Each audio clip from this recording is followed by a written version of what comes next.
And then our last mentor who's going to be speaking this morning is Dr. Isabel Casas. She's going to be talking about bridging the gap in dermatology access through education and care, and she's coming to us from Argentina. I'm just going to talk to her about her amazing Argentinian Patagonia project. So please join me in welcoming Dr. Casas.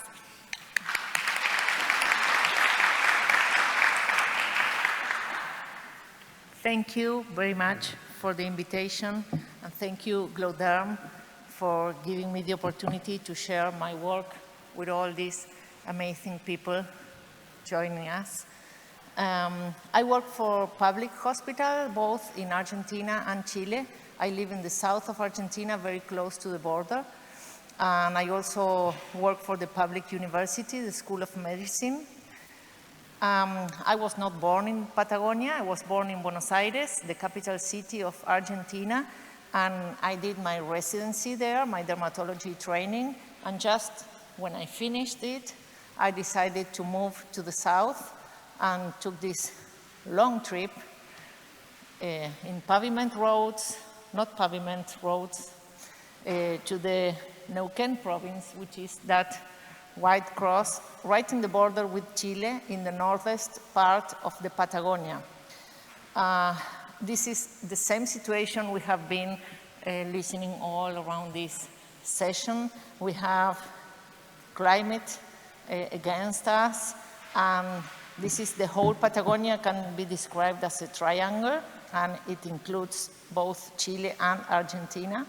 And it is a very isolated region. It is a huge region with low density of population, and the population is located in a very inaccessible areas.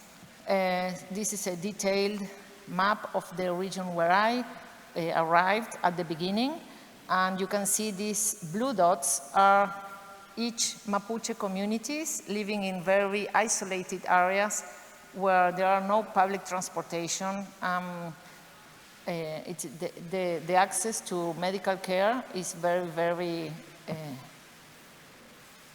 difficult to find the word. This is a satellite view. You can see this is a landscape with the Lanín volcano on the left top, and a very touristic region. So many people come to Patagonia for touristic reasons, but they will never see the other face of the Patagonia, these local communities, these people that do not have access to the cities. So at each of these Mapuche communities, they have one character called the healthcare officer. He or she belongs to the community and is in charge of the regular checkups for healthy kids, healthy pregnancies, vaccinations. And he also prepares every month the visit of the general physician and the odontologist from the hospital that visit the school, and people have to walk there and to have their regular visit for medications. So these people usually don't have access to any specialty, just the general doctor and the odontologist that goes there. And for example, this lady, she had a pneumonia and it was a rough winter, so she needed to be transported in a sleigh to the hospital at that time. So all of this situation is all around this Cordilleran border of, in this case, it's Neuquén province, but if you go south, it's the whole Patagonia this way. In the public health system, there are no dermatologists. It's only me in the rural area of Neuquén province. This is the situation we are all aware, all around the world is the same. So I arrived there. I was the only one dermatologist, just full trained, but just beginning my specialty. And I really didn't know where to start. I had the opportunity to receive this collaboration from the IFD and met these amazing people who trained me at the beginning, and they supported all of this. It's been 23 years now since I'm working, so I'm very thankful for that. The strategies can have these two main courses, and of course we know how to do assistential work. That's what we are trained for, but we are very seldom trained training and educating other dermatologists. So that was my challenge, and as these 20 years went by, I now firmly believe that the education and the training part is the most change maker for the future. So at the beginning, what I did was organize this model copied from the Estrada's families in Mexico, these jornadas, that's the name they put into these activities, where you can see large amounts of patients, including volunteer dermatologists coming from big cities. In each consultation, not only we solved the case, the particular case seen, but we also did some pedagogic activities with the local doctors and nurses. And we performed these jornadas all along different rural parts of the Neuquén province along these 20 years. Now it's once or twice every year. That allowed us to have this better knowledge of what are the real needs of the population. Of course, we have these prevalent dermatoses that attract volunteers to come, and they usually come back to their places. Oh, I've seen so many cases of this not so prevalent pathology, the actinic prurigo, Hex disease. Those are very prevalent. Where I work, so many volunteer dermatologists, we attract them because they want to see this kind of pathologies. But after all these years, we can see that the most prevalent dermatoses we find are very easily handled by general physicians or even nurses or healthcare workers. If you look at them, with good training, you could handle the majority of these dermatoses through education of non-physician healthcare workers. So that's my long-term point of view. The problem is who should be trained, to whom would we aim all these efforts, and what will we be teaching? Which are the contents we need to teach? Those are still my doubts. And up to now, we've done so many things. At the beginning, we did all the trainee to healthcare workers. Every month, we gave them some lecture on prevalent dermatoses. And that was very, very positive because they are the first line with people, with the communities. And so they create a good bond with me. It allowed me to know the community where I was working. And this keeps going. These people are still working with me now, 20 years after. We taught, at some point, we taught them how to prepare sunscreen, like a homemade recipe, just to know how it works. We have here Chis, one of the local healers of the traditional medicine from the Mapuche communities, and they also approached us because the healthcare worker is working with us, and that's something we have like a positive. We also trained general physicians. That's the most difficult part because they are usually overwhelmed with so much work to do. But we attracted them by making them present their cases. So for general physicians living in rural areas, being able to give a presentation, a formal presentation, it's also a nice thing to get them involved, to like an invitation, and to share with very famous volunteer people coming. This is Professor Neil Pross, for example, giving a presentation with the general physicians. We also teach them how to perform skin biopsies. We then also started this telederm platform for our province, which is still working and running perfectly, but it has, in my opinion, a little educative value because it's only case solving. It still works and we solve lots of cases through it, but we don't, after 3 or 4 years using it, we didn't see any like growing of the general physicians that were using it. They just led the consultation and then solved the case, and that's it.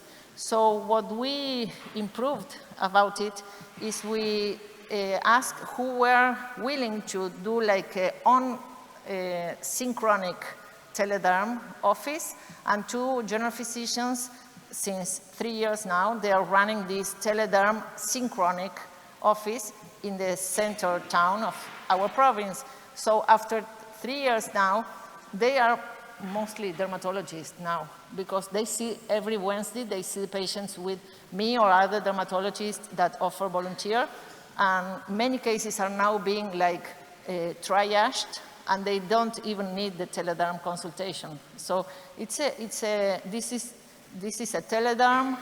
It needs more effort because I have to be there the whole morning synchronically with them. But in a long term, the product, it is much more valued than only solving cases one after another and not long-lasting thing. And then there's another experience. I'm sharing you all the things I've done along these 20 years. This is the most cost-benefit success we have, the photo educational workshop. It's a small role play dedicated to children. You can go and do it at any school. I assume all of us have been asked at some point to make any lecture for kids at school about our work. So this is a very nice experience. It's very easy to perform. It's funny. You can only do being only one person. That opened us a door to work with medical students from universities, because we could set it as an extension program, which is an area universities usually have very not so used, and they are willing to because they give them points to take credits for their evaluation for the university. So if they have these extension programs to the community, they will support you. And so you can include medical students. You get extra hours for teaching dermatology to medical students. We usually have very few hours at medical school, but with an extension program, you get more. And then you get the medical students to perform these role plays. So they get lectures about skin cancer, UV radiation, and then they have to see one of these role plays and then do one. So the medical students become like effectors of this activity, which is very funny, and it's also nice to do. I encourage you, in case you are willing, then I will share you the link. This activity made us a little bit famous all around Argentina, but also in Uruguay and Chile. You can see all the places where we have been asked to perform this activity with children. And Uruguay took it and replicated it with their residency program, and they also created a different role play about atopic dermatitis, which is also very, very positive. We use it now at our hospital. The materials come and go. Like we share, and then we get the improved version of them. We use it every month in our service, for example. All the patients coming from pediatrics with atopic dermatitis diagnosis, they first have to do this workshop. So we have all these patients being trained before their consultation, and also the pediatricians and general doctors see that role play. This is in case you are curious about preparing this workshop for children. You have the script in Spanish with the pictures. It is a very tidy version, and then in the English one, it's only the text. We still don't have that, but you can see the translation. We also run this short video. It is on YouTube. It is free. I can share after, if anyone can approach me, and I can share you the QR codes. It's okay. This is a short video that can be used at schools without the presence of the dermatologist. The teacher can do like a pre-activity, show the video with the kids, and then do a post-activities. And it's for free, and you can use it. So this, I tried to make a very brief resume of all the activities we've tried to do in order to improve our educational impact in our community, keeping the assistential active, but as much educational as we can. So now, after 23 years being there, working, I can now see some of these results. It is a very long-term thing, and after trying with all the recipients, I must say medical students and the children are the best recipients of these activities. They are willing to receive information. They are willing to hear some doctor with passion and teaching them how to teach medicine. So these were my best groups, but this can change. I'm showing you only my experience where I work. Different was distant, telederm, in person. Who can train? Only dermatologists. That role play I was sharing with you can be played by theater people, by actors, actresses. Don't need to be a dermatologist to do the further educational workshop. All these activities requires to be flexible enough to swim along these different institutions. So you are like in between. At some point, especially in countries like Argentina, we have, like Ana was told, Latin America, we have very economic instability, politics. So it's sometimes you will move forward to the university, then the public health system, maybe scientific associations. You always have, we in Spanish say, we don't put all the eggs in one basket. So you move through this. The evaluation of the impact, that's the point. Of course, me being only one for 20 years, it's impossible for me to keep records of all the activities we have done and the results and anything, but we need to start to implement how to assess impact of these activities. Otherwise, it is only like working. I can see many of the results, but it's just my view, like my 50-year-old woman view. But no, I have no numbers. It's been only me for so many years. So I had the honor to receive a visit of many important friends last April. They came to visit Patagonia. And one of them, Professor Henry Lim, he said to me, looks like you have reached the capacity of what you can do being only one dermatologist. And he was right. Now I'm so happy to tell you, I have two residents doing the specialty. I have been approved as a local training of dermatology in Neuquén. And one of my ideas is to call the residency program not only dermatology, but community dermatology. So that would be, like the name would be, a residency in community dermatology, not just dermatology. It should be, the training program will include extra things different than just the dermatology programs. Anyway, I have still plans ahead. So thank you very much. I'm happy to talk with anyone.